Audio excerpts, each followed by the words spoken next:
So most Friday Night Funky musicians use Slicex for their vocals, but I've noticed that a few people seem to have a little bit of trouble with it. So in this short video, I'm going to be giving you guys a little bit of tips and tricks on Slicex. Alright, so first let's start off with something that I forgot to mention in my vibrato tutorial. I received a couple of comments saying that when they tried it, the vocals sounded weird and overlap. Yeah, like that. This is a really simple fix. Go to your volume and envelope tabs and set it up like this kind of square shape here. This basically tells Slicex, hey, when I finish playing a note, cut it off immediately. And now you won't have that weird overlap anymore.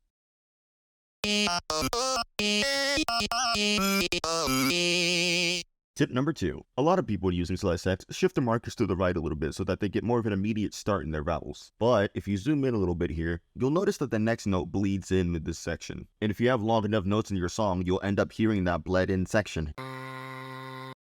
And it sounds really bad. How do you fix this? Simple solution. Regions. Right-click on your marker and change it to Convert to Region. Now at first glance this may just look like a regular marker, but you'll notice that there's also an additional semi-transparent marker at the end. Then you simply just drag it to where you want your sample to end. Again, this effectively tells Slicex, hey, end the note here. But if you don't want to go through the trouble of converting all of your markers to regions, just simply go to where you would normally find your dull auto slicing tool and choose Detect Pitch Regions. It works pretty much the same as dull auto slicing, except now they're all regions and they're named by note.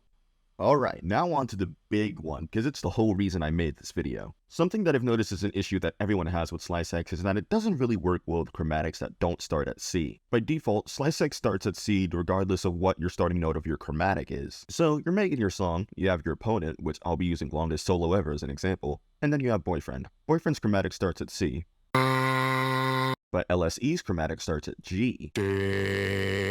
Even if you write your opponent's vocals in the right key, if you transfer it over to Boyfriend's pattern, his notes will be in the wrong key.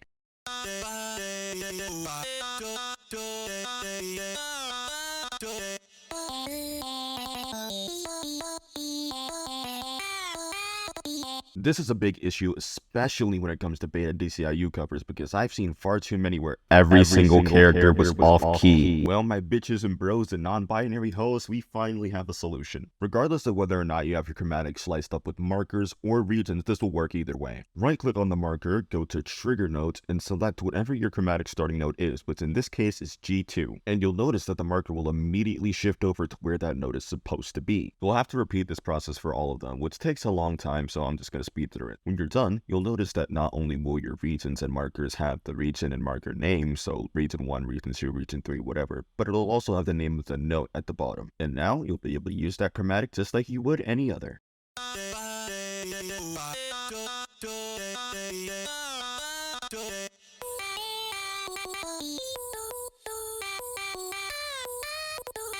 Ugh.